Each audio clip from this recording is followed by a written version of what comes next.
Bakunzi ba Magagie Burundi turabaramukije tubaha namwiriwe bivanaho muherereye.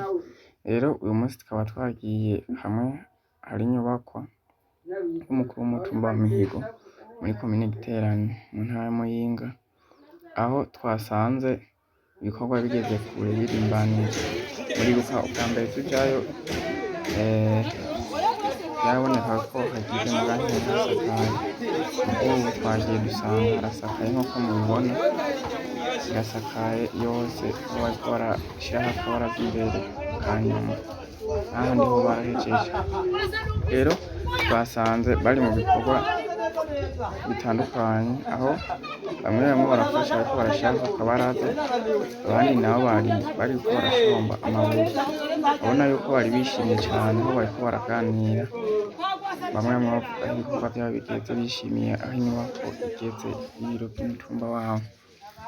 Rero ntitworeka kuvuga tuti ibikorwa vy'intangarugero, n'ibikorwa vyiza, kuko uravye iminsi haciye ukaca usubirayo ugasanga bageze igikorwa nk'ico co gusakara banahejeje. Urumva ko ari intambwe idasanzwe kuri iyo nyubako.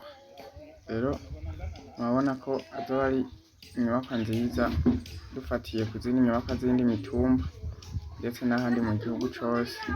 Rero ntitworeka gukeza uno mukuru w'umutumba nabo bafatanya mu bikorwa ndetse n'abanyagihugu. Rero ntitworeka kubashimira cane, tubakengurukira, tubabwira ati bakomerezaho bakore n'ibindi, ndetse tunavuga tuti no mu gihe ivyo biro vyoba vyaheze ko batohagarika. Ibikorwa ni vyinshi, ibikorwa vy'iterambere, aho wovuga nk'amabarabara n'ibindi, nk'uburimyi n'ubworozi. Narirya musanzwe muzi ko igihugu cacu kirimwo abarimyi n'aborozi, ivyo vyose vyoba ari ibintu vy'iterambere bituma igihugu gitera imbere. Yego, rero twobabwira tuti kubagize subscribe ko bandanya bagira comment na sharing kugira ngo bikomeze kugera kure, bironwe na benshi, bifashe benshi, bongera babona aho tutakoze neza bakatubwira uko twobigenza, ubukurikira tukabikosora, canke kutubwira n'abataragira subscribe ko boyigora kugira ngo baze bararonka amavideo n'ibiganiro bigezweho ducishaho vya buri munsi. Rero kari akanyamuneza ntangere, vyari ivyishimo bidasanzwe, aho bose bari bahishikiye bariko barakora igikorwa rusange c'inyubako. Nk'uko mubibona, yaba umukuru w'umutumba wabo w'umukenyezi yahishikiyeho, nawe yarimwo arakora mu bikorwa kugira ngo abereke akarorero keza, abere icerekerezo ciza. Nk'uko umukuru iyo arimwo arakora ari akarorero keza ku bandi bose baba bari kumwe, aho iyo nawe atariko arakora atuma anebwesha abandi, nabo bakavuga bati mbewe kadakora.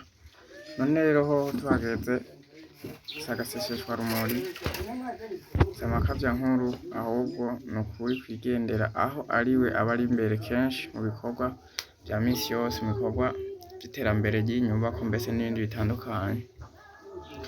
Rero ntitworeka kubashimira, ahubwo tukagira tuti n'ufise ico aterera ku buryo bw'amaboko canke mu mufuko yogira ico akoze, kuko biraboneka yuko ari ukwitanga kudasanzwe, kandi iterambere si iry'umutumba gusa, ni iry'ikomine, ni iry'igihugu, ndetse n'iry'isi yose muri rusange, kuko niho bashingira bavuga bati isi irateye imbere, isi aho igeze heza, bisunga ivy'iterambere ry'isi yose. Urumva n'ibi birimwo, ntibiri hanze yavyo.